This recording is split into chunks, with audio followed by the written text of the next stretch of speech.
Buenas noches, queridos hermanos, hermanas, señoras, señores. En el nombre de los venerables maestros de la Gran Fraternidad Blanca y de la Fraternidad Rosacruz Antigua, les doy la bienvenida al estudio semanal sobre distintas obras del maestro Israel Rojas. Hoy nos ocuparemos de la obra Por los senderos del mundo, de su autoría del maestro Israel Rojas Romero, y vamos a estudiar el capítulo El Gran Hallazgo. Bienvenidos, mi nombre es Carlos Zambrano. Allí se nos relata cómo Joselín, el maestro, se reencontró con la escuela Rosacruz a través de la novela Rosacruz. Cómo conoció los maestros de la fraternidad Rosacruz, al maestro Wiracocha, al maestro Máximo Niebuhr, a quien se refiere como el brasileño. También cómo se fundó la escuela en Bogotá. Nos habla del conde Cagliostro, quien es el conde de San Germán. Nos enseña acerca de la alquimia. Nos cuenta cómo Krishnamurti no resultó ser el Mesías de esta época. Y termina enseñando del poder de la vocalización. Prosigamos entonces con la lectura. Nuestro viajero del mundo nos ha expuesto, en síntesis, bases para la investigación de cualquiera que quiera penetrar en los misterios de la vida, conociendo los fundamentos de la filosofía del Oriente. Ahora vamos a escucharlo en algo que tocará los lindes de lo fantástico, de lo extraordinario y de lo que para el hombre positivista no tiene razón de ser. La novela es ficción y realidad. Realidad y ficción. Muchas veces en la ficción puede estar la verdad, y en la verdad la ficción. Circulaba el tiempo si es que él circula, o se envejecía la forma si es que ésta se cristaliza, y Joselín vivía y soñaba. Un domingo entre los muchos, a eso de las 11:30 de la mañana, caminaba Joselín por una de las calles centrales de Bogotá, y en una librería de las más antiguas de esa ciudad vio algo imprevisto, inusitado y único para él, pues para otros no tendría razón alguna tal emoción, tal experiencia. Era un libro en el cual se veía un gráfico precioso hecho con el símbolo de las rosas y un cáliz fulgurante coronado por las palabras Rosacruz. ¿Qué poder tan extraño encerraba aquello? Nuestro viajero experimentó una especie de síncope. Perdió el control de sus sentidos y estuvo a punto de caer a tierra. Para equilibrarse se sostuvo en el muro de la pared inmediata y pensó: ¿qué será? ¿Qué contendrá? ¿Por qué la sangre se ha congestionado en mi cerebro? ¿Por qué el corazón palpita con tanta violencia? Aquí tiene que haber algo de excepcional sentido y de inusitada grandeza, pensó. Imposible preguntar por el valor del volumen, porque la tienda estaba cerrada. Había que esperar y esperar largas horas, las de la tarde, las de la noche siguiente, las de la aurora y luego más tarde. Pero, ¿dónde estaba el dinero para adquirirlo? Este era otro dilema. La noche no fue tranquila porque la mente exaltada no permite conciliar el sueño. Al día siguiente, aprovechando los breves momentos que mediaban entre el trabajo de la mañana y el de la tarde, se acercó emocionado al expendio de libros y preguntó el valor de aquel cuyo título había ejercido un poder mágico sobre todos sus sentidos. ¿Cuánto valía el prodigioso volumen? Una insignificancia, solamente $1.20. Pero ¿dónde estaba aquel valor? ¿Quién sabe? Había que lograrlo a toda costa, ya sea con Juan, con Manuel. Nadie quiso facilitar esta suma. Entonces una nueva idea: hablar con entusiasmo del libro a un amigo que sí podía adquirirlo y que conocía suficientemente a Joselín para tener confianza en sus palabras. El amigo A compró el libro e inició inmediatamente su lectura. La encontró confusa pero seductora. Por tal razón quería terminar primero de leer antes de facilitar el libro a nuestro inquieto buscador. Pasaron los días, las semanas, y un pequeño incidente vino a postergar la esperanza de poder lograrlo. Esto se debió a una pequeña diferencia emocional con A, la cual puso fin a la esperanza inmediata. ¿Qué había que hacer? ¿Buscar un tercero? Un mutuo amigo y sugerirle la idea de que tomara la obra en préstamo. Don Vicente no tuvo inconveniente en hacerlo, pero inmediatamente empezó él la lectura del libro y así las semanas se hacían prácticamente interminables, antes de que Jocelyn pudiera obtener la obra para saborear su contenido. Parece que todo aquello que tiene verdadera importancia se esfuma cuando ya está a punto de obtenerse. Sin embargo, el ser de verdadero carácter y voluntad no se detiene, sigue su marcha y trabaja tenazmente hasta obtener lo que desea. El amigo don Vicente habló de la obra diciendo que tenía ideas extrañas, raras, exóticas, quizá ficticias, pero que en la última página del volumen se encontraba la dirección de su autor, ubicada en Baladona, España. Nuestro buscador se alegró mucho de obtener la dirección del autor y sin saber el contenido del libro, pero intuyendo la grandeza en su corazón, decidió escribir al autor de la obra, al maestro Wiracocha, cuya grandeza y sabiduría no serán debidamente apreciadas hasta cuando no se medite y estudie a fondo toda su labor esotérica realizada en el curso de su activa existencia. Wiracocha era un verdadero superhombre, ya que era poseedor de 49 idiomas, 17 de los cuales que aún se usan y el resto en dialectos, muertos unos y otros en uso solamente en tribus lejanas.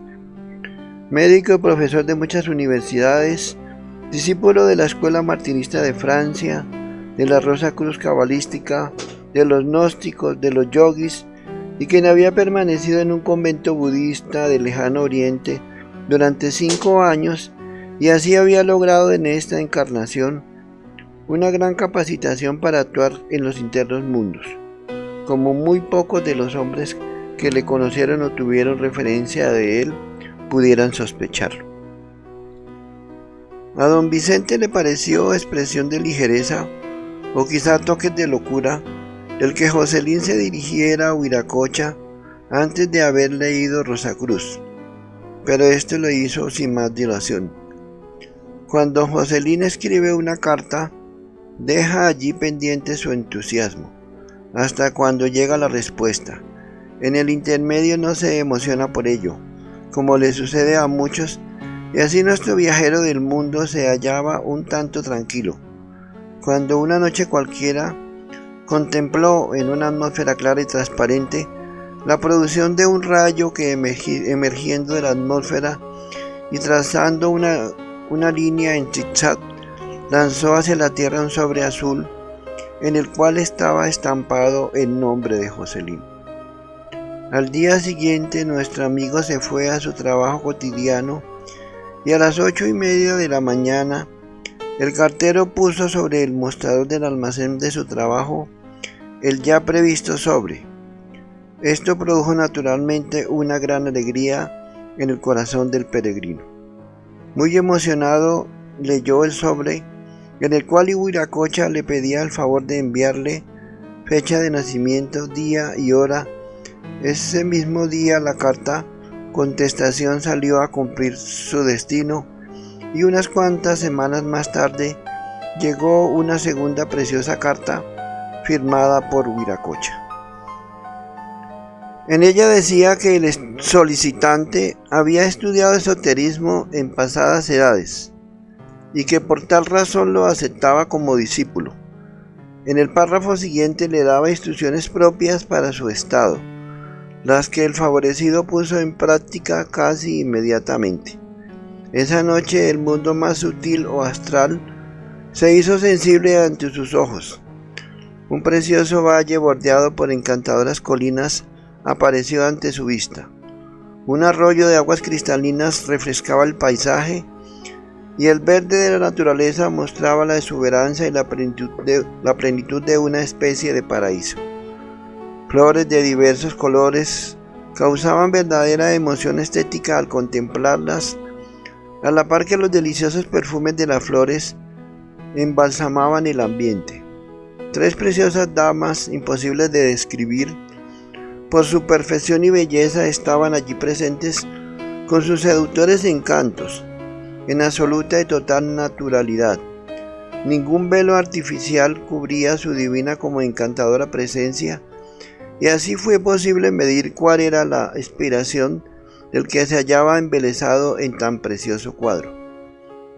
Esto fue motivo de exaltación estética y de admiración de lo bello en espiritual sentido, elevando el corazón del que se extasiaba en contemplar la divina obra de la naturaleza.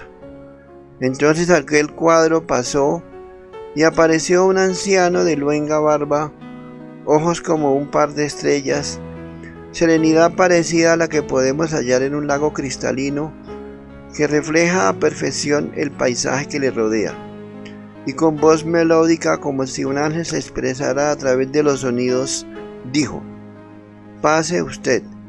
Y entonces el viajero pensó que en qué dirección, pues la que se le mostraba era una roca imposible de ascender. Entonces el anciano insinuó: «Siga usted». Y con la frase unió un suave ademán y un sentido tan profundo que le hizo recordar al viajero de que para el alma no existe lo denso.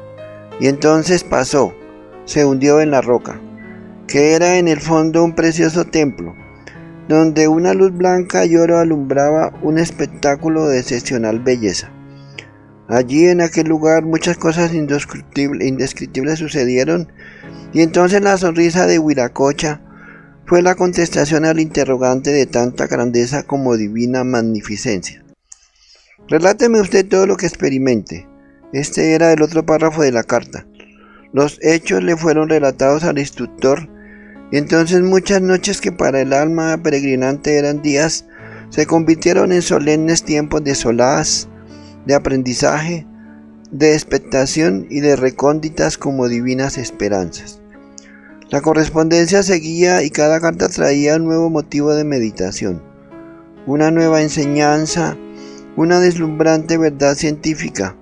Por ello nuestro peregrino supo que se encontraba frente a un auténtico esoterista en el sentido exacto del término.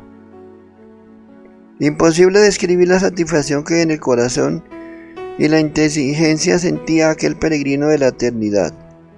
Nunca tuvo palabras suficientes para poder agradecer a Wiracocha el que le hubiera extendido la mano protectora en el cual podía apoyarse para marchar por los divinos senderos de la existencia. El maestro Wiracocha inició la publicación de una famosa revista con el título Rosacruz, la que resultó ser un resorte extraordinario para el interés de aquel que tanto anhelaba conocer las leyes de la naturaleza y de la vida. Entre los muchos artículos de valor filosófico y científico que en ella se publicaron en aquella ya antigua época, había uno en calidad de pregunta o interrogante, en el cual se inquiría: ¿qué fue primero, el huevo o la gallina? Horas de intensa meditación siguieron al leer el famoso interrogante, pregunta que seguramente no ha inquietado a las gallinas ni mucho menos a los pollos. De todas maneras, había que tratar de buscar una razón más o menos juiciosa a este interrogante, en apariencia pueril, pero de gran sentido por su profundidad. Para que exista el huevo es indispensable que lo haya gestado la gallina, pero como la gallina nace del huevo, resulta aquello un círculo de continuo voltear, sin lograr una explicación satisfactoria a la inteligencia. Sin embargo, había que seguir meditando porque la solución debía existir necesariamente. Varias noches de meditación trajeron una lógica respuesta. Antes que el huevo y que la gallina existió la vida, que es la que da origen a huevos, gallinas y a todos los bípedos y cuadrúpedos que existir puedan en la superficie de la tierra. Esta contestación trajo como consecuencia un reconocimiento de parte del insigno Viracocha Joselín, considerando que solamente una penetración y meditación bien definidas habían podido dar respuesta tan inteligente como sabia. En algunas semanas más el maestro Viracocha escribió una carta en la cual decía que sería muy conveniente tratar de organizar un aula para iniciar estudios serios de la más trascendental de todas las ciencias, como es el estudio de la vida en sus múltiples modos de manifestación para conquistar el sentido de su esencia. En las visitas que Joselín hacía a la Sociedad Teosófica, fue distribuyendo la revista del maestro y pudo observar que algunos ojos brillaban de entusiasmo, y esto era un indicador claro de que esas almas respondían al llamado. A la Sociedad Teosófica concurría un señor originario del Brasil, quien poseía una especie de euforia inusitada, como extraña, que lo hacía hablar horas y horas de extraordinarios fenómenos acaecidos en los márgenes del Amazonas. Según él, allí se encontraban huellas precisas de la existencia de viejos continentes, pues animales antidiluvianos como la gigantesca serpiente marina y el manatí eran evidentes demostraciones de que la Tierra no era tan joven como la humanidad común suele creer. La serpiente marina tiene la capacidad de voltear pequeñas embarcaciones, causando verdaderos desastres e infundiendo pavor en los habitantes ribereños. Muchas veces hombres esforzados habían entablado luchas con estos seres antediluvianos y habían sufrido las fatales consecuencias de su audacia, relatando todos estos hechos con una emotividad propia del que está convencido de lo que habla. El manatí era, según el narrador, el progenitor prototipo del ente humano, pues la hembra de aquella especie tiene las partes pudendas análogas a las de la mujer y los senos exactamente la estructura de los humanos. Tiene ciclos catameniales iguales a los femeninos y los ribereños suelen enamorarse de ellas, considerándolas como las ninfas de los sueños mitológicos que encantaban a los hombres. Así que las ideas un tanto fantásticas por lo legendarias de la existencia de ninfas tenían para nuestro informante viva realidad.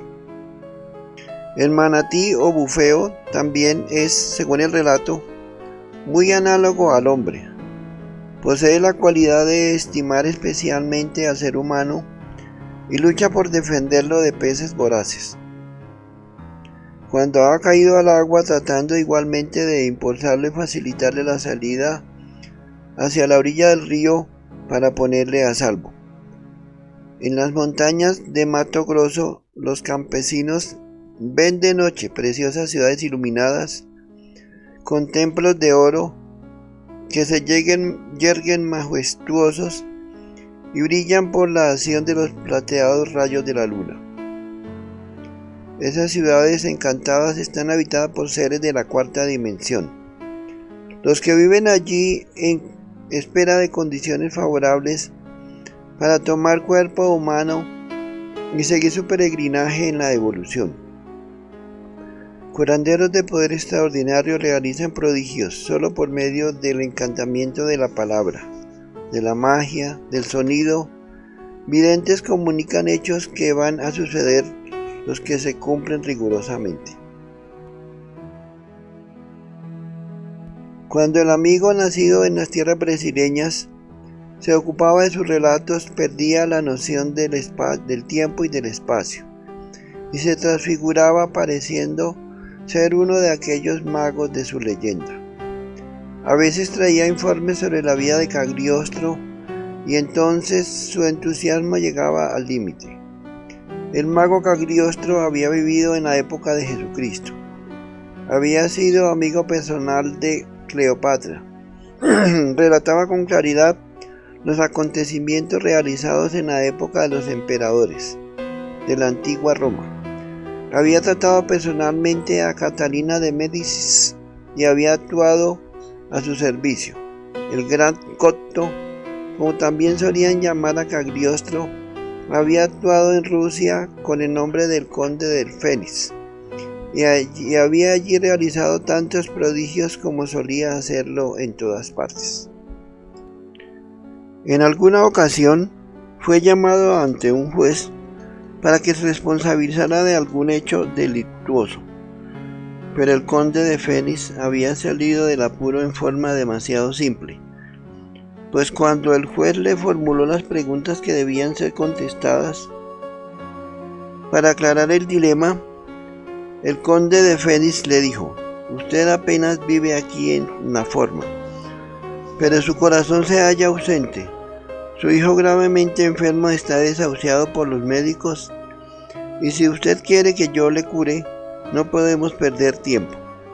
El juez quedó asombrado y sin más ni más salía con el conde de Fénix hacia su hogar, donde el alma del niño luchaba contra una tremenda enfermedad.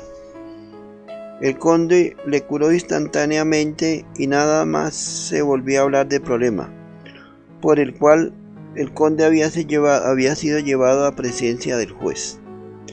En Francia, Cagliostro aparecía o desaparecía según su querer, curaba las enfermedades más difíciles y luego aprovechaba su fama para sumar fuertes a los nobles y a los reyes. El gran Cotto había venido del lejano oriente y se había hecho presente en forma misteriosa a la sociedad francmasónica de aquel país. Cagliostro tenía la misión de transformar el negativo estado social del pueblo francés de aquel entonces por medio de una evolución inteligente, pero como las razones que le fueron expuestas al pueblo eran tan vivas, el pueblo se sobreexcitó y se produjo la revolución que trajo como natural consecuencia la caída de los reyes. De tal modo que el sentir de libertad que cundió por Europa y ha llegado a América y que tanto bien hace a las almas conscientes, fue traído del Medio Oriente por Cagliostro y puesto en acción por los caballeros francmasones, los que luchan ante todo por la libertad y la dignidad del hombre, libertad y dignidad sometidas necesariamente a la equidad para que los derechos humanos se ajusten a las responsabilidades de cada uno. El conde Cagliostro tenía la capacidad de cambiar el plomo en oro, como de fabricar diamantes. El procedimiento empleado por Cagliostro era, según el narrador, cosa demasiado sencilla y por tal razón difícil porque las gentes no gustan de lo fácil, lo que hallan pueril y buscan siempre las complicaciones. El progreso de la ciencia nuclear en los actuales tiempos ha probado que los entusiasmos de los alquimistas estaban bien fundamentados. Para cambiar el plomo en oro, según Cagliostro, bastaba simplemente realizar la transmutación con la acción permanente del fuego, hasta cuando la combustión elimine las escorias y queden únicamente las partículas de metal dorado, que existen por coagulación solar en el polvo de la tierra y sobre todo asociado al mercurio. La fabricación de diamantes, según los relatos de nuestra informante, son aún cosa más sencilla, pues el diamante es simplemente carbón puro, el que por acción del tiempo y la concentración de magia solar se ha purificado cambiando su estructura de opaco y negro en blanco y brillante. También poseía Cagliostro el conocimiento suficiente para fabricar el elixir de la juventud y de la larga vida. Su fórmula la probó varias veces con ancianos decrépitos, a los cuales devolvía momentáneamente el vigor juvenil. Pero él garantizaba que todo esto podía convertirse en hecho permanente y real, usando el elixir según las normas especiales que a él le había comunicado su maestro, a quien veneraba con el nombre de Altotas. Nuestro brasileño era centro de atracción para todos los que le escuchaban, y a su alrededor se fue formando un grupo deseoso de estudiar las leyes trascendentales de la vida. Poseía algunas cualidades bien definidas, tales como el franco altruismo, que ejercía con sus inmediatos. Todos los problemas le parecían sencillos, aun cuando quizás tenía muchos por resolver. El entusiasmo es contagioso y bajo su atmósfera muchos veían al mundo demasiado pequeño. Nuestro brasileño, poseedor de una gran fuerza muscular, levantaba enormes pesos con su gran facilidad. Su psiquismo tenía características especiales, pues en alguna ocasión en que él hablaba con énfasis acerca de los peces del Gran Amazonas, cuentan sus amigos que el ambiente se impregnó del olor característico de los peces y una bombilla que los alumbraba estalló volviéndose añicos. Quería ejercitar la capacidad del hipnotizador y como en él había una graciosa mezcla de castellano y portugués, solía decirle a sus sonámbulos: ponga usted tenso su brazo, Kusuma barra de hierro. Como no lograba ninguna influencia, esto le producía un gran desconcierto. Era un curioso aprendiz de mago, lleno eso sí de gran confianza en sus ideas, en sus ensoñaciones, en sus pensamientos, y ayudó eficazmente con su economía a equipar con algunos muebles el saloncito de reuniones para la formación del aula Rosacruz, y por ello Jocelyn le tenía gran afecto. El brasileño, como se le solía llamar con cariño, hablaba con gran entusiasmo de un amigo especial que poseía, según él, muy definidos conocimientos sobre espiritismo y otras artimañas. Jocelyn quiso naturalmente conocer al misterioso personaje, pero el brasileño no consideraba a Jocelyn digno de ser relacionado con el evocador de espíritus. Pero como éste insistía, obtuvo al fin una noche que le fuera presentado el personaje. Este señor estaba tranquilamente sentado en algún lugar, tomándose un refrigerio. El brasileño lo mostró con misterio y Jocelyn lo observó. Hombre de estatura mediana, ojos de mirada penetrante, como en busca de lo infinito, pero en medio de todo persona noble, sencilla, y que no presumía de otra cosa que de tener gran interés por auscultar los misterios de la vida. La amistad con el amigo F se fue haciendo progresivamente familiar. Jocelyn le hablaba de filosofía y le exponía razones, y el otro le hablaba de los fundadores de la sociedad teosófica, mientras que la tierra, completamente indiferente a las preocupaciones de los hombres, giraba y sigue girando sobre su eje con igual ritmo y bajo el mismo compás. El amigo F hablaba de algunas experiencias de orden psíquico, las que Jocelyn fue descubriendo eran verdad. Había sinceridad en el narrador. Al amigo F la filosofía no lo había entusiasmado mucho y se sentía un tanto incómodo con Jocelyn por tanto razonamiento, pero de todas maneras pensaba, meditaba. Cuando un día le fue presentada la revista Rosacruz dirigida por el maestro Wiracocha, aquello le entusiasmó positivamente y empezó a estudiar sus artículos con ahínco. No estaba muy contento con la sociedad teosófica, porque allí las prácticas eran reservadas para un grupo o círculo excepcional, que seleccionaba nuestro ya citado señor M.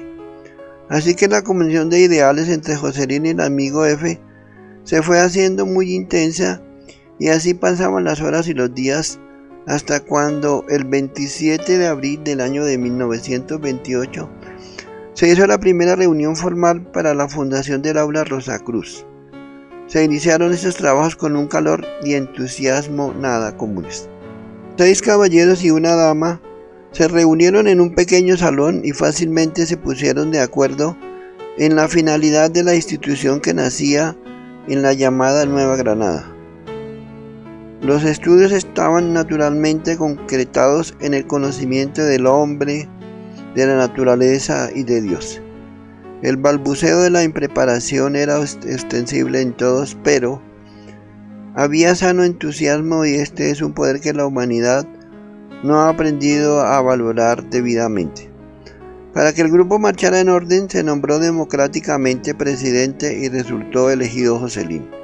Desde aquel tiempo ha venido trabajando la citada institución y el movimiento, que empezó con solo 7 personas, cuenta hoy con unos 50.000 lectores de la filosofía Rosacruz y unos 7.000 miembros más o menos activos.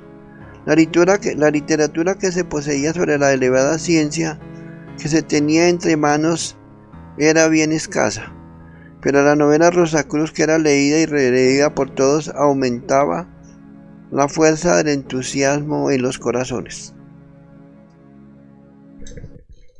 Por aquel entonces, los dirigentes de la Sociedad Teosófica estaban informando al mundo que el señor Krishnamurti estaba nada menos que destinado a ser el redentor de la humanidad. Algunos aceptaban de plano la idea sin más ni más, otros, entre ellos Jocelyn, no estaban de acuerdo. Sostenían que el Redentor está dentro de nosotros mismos y que es en el corazón etérico del hombre donde se le debe hallar. Esto era naturalmente en este círculo limitado de estudiantes en estado embrionario, porque ya en Europa Rudolf Steiner se había revelado y había declarado públicamente que el señor Krishnamurti podía ser un ego de mucha evolución, pero que el Redentor era el Cristo místico, radicado en lo íntimo del ser. Rudolf Steiner y Viracocha en Europa y Francisco Berti en La Habana estaban completamente de acuerdo en que no podía ser el señor Krishnamurti quien daría solución a los problemas íntimos de la evolución humana. Don Francisco Berti publicó sobre ello un precioso folleto titulado ¿Cómo, cuándo y quién vendrá? Esa conferencia decía en síntesis que para que el Redentor del mundo se manifieste es necesario e indispensable que el ser humano purifique sus vehículos para que el Logos, el Cristo, pueda actuar en él. Han pasado los tiempos y los buenos estudiantes de lo trascendental han llegado a la conclusión experimental de que los señores Rudolf Steiner, Viracocha y Berti tenían razón. El señor Krishnamurti ha predicado al mundo algo que pudiéramos llamar la filosofía de la liberación. Pero de una filosofía abstracta a una personal realización hay un largo trabajo que solamente el individuo puede lograr. Los hoy llamados krishnamurtianos han llegado a una especie de escepticismo por no saber diferenciar la filosofía de la ciencia esotérica y esta de la mística. Los miembros de la Sociedad Teosófica sufrieron mucho y aún siguen sufriendo porque el señor Krishnamurti no resultó ser lo que se había predicho. Pero el mundo sigue su marcha, la Tierra sigue girando sobre su eje y alrededor del Sol, y los seres todos marchan en su natural proceso de evolución. El señor Krishnamurti ha dictado muchas conferencias en diferentes sitios del planeta, pero todos versan sobre lo mismo: la total liberación de la conciencia por el completo desapego del mundo fenomenal. Toda su doctrina está resumida en el libro que lleva por título Vida Liberada. Es una preciosa joya de la literatura espiritualista donde se resalta la importancia de amar la vida sin ligarse a las formas. Cuando escribió el citado libro, el señor Krishnamurti, quizá por su impulso juvenil, era sensiblemente romántico, con un romanticismo natural de orden metafísico, el que hoy se ha modificado un tanto porque los años que han circulado en su existencia han marcado en su alma los rasgos del escepticismo que él sabe maravillosamente respaldar en su concepción filosófica. Se hablaba insistentemente de si el mundo daría un vuelco con la filosofía de Krishnamurti y este se convertiría en el modelo del nuevo pensamiento. Pero la experiencia ha probado que el mundo tiene otras preocupaciones que afectan más su interés, así que por ahora Krishnamurti no es modelo sino para un número demasiado restringido de seres humanos. Los intereses del grupo Rosacruz naturalmente no fueron afectados en nada con el krishnamurtismo, pues simplemente observaban y comentaban, Ellos estaban especialmente interesados en el conocimiento de las fuerzas sutiles de la naturaleza y la posibilidad de armonizarse con ellos. En el afán de obtener fenómenos ostensibles, cada uno verificaba trabajos a su modo, pero siempre en busca de la verdad, y el maestro Viracocha visitaba a los más sensibles, los llevaba por la noche a pasear por los mundos más sutiles y allí los instruía sobre los problemas trascendentales de la vida. Curó a algunos de desequilibrios psíquicos y a otros de afecciones físicas, así que de su poder de mago nadie podía dudar, puesto que los hechos hablaban día a día. Aspectos no conocidos hasta este entonces por el reducido grupo de los estudiantes de la ciencia Rosacruz, les fue presentado al maestro Viracocha para deleite de todos. En su revista iba publicando artículos sobre el tema vocalizar, y en él se enseñaba que el hombre posee una fuerza tremenda en la palabra y que pronunciando con ritmo palabras y vocales se curaban enfermedades. Este aspecto nuevo deleitaba a todos y cada uno experimentaba según su posibilidad. La I hace vibrar los centros cerebrales, aumentando allí la circulación de la sangre, y pronunciándola la sangre afluye al cerebro y lo regenera, curando de hecho enfermedades de aquel centro nervioso. La E tiene influencia especial sobre la laringe y basta pronunciarla para que la sangre afluya a esta zona y se curen enfermedades de tal órgano. La A afecta las vibraciones del plexo solar y pulmones y por ello con tal sonido se curan y vigorizan aquellos órganos vitales. La O afecta directamente el corazón y la U el estómago y órganos de la reproducción, y así sus respectivas vibraciones curan tales órganos. Instrucciones precisas mandaba el maestro a sus estudiantes, y así ellos podían actuar si poseían voluntad para ellos. Una aurora de entusiasmo y de magismo envolvía al grupo, y cada uno relataba sus proezas exagerando con su humano entusiasmo, pero siempre partiendo de alguna verdad, de algún hecho. El grupo estaba compuesto de personas pobrísimas. Había algunos que ni siquiera lograban conseguir el pan cotidiano, pero el pan espiritual les daba ánimo para todo. Con audacia increíble se metían en todas partes para propagar la buena nueva, y Jocelyn en alguna ocasión no tuvo inconveniente alguno en pasar sin permiso de la portería a la dirección del diario El Tiempo para hablar personalmente con su dueño y director, quien amablemente suspendió una reunión y correspondió al optimismo del audaz. Este no tenía camisa presentable, pero su entusiasmo estaba por encima de ese complejo de inferioridad que caracteriza a las personas que están pendientes de la apariencia, abandonando el espíritu. La entrevista tenía por objeto solicitar de ese diario que hiciera la presentación de la próxima llegada a Colombia del maestro Viracocha, de que con nobleza y galantería se realizó. El maestro Viracocha había decidido viajar por la América Latina para cumplir la sagrada misión de divulgar los elevados ideales de la tradicional como arcaica escuela Rosacruz. La prensa de Buenos Aires anunciaba que el mago alemán curaba paralíticos, hacía oír sordos y verificaba curaciones que el vulgo en su sencillez llamaba milagrosas, pero que él sabía se realizaban por el conocimiento de las fuerzas más sutiles de la naturaleza.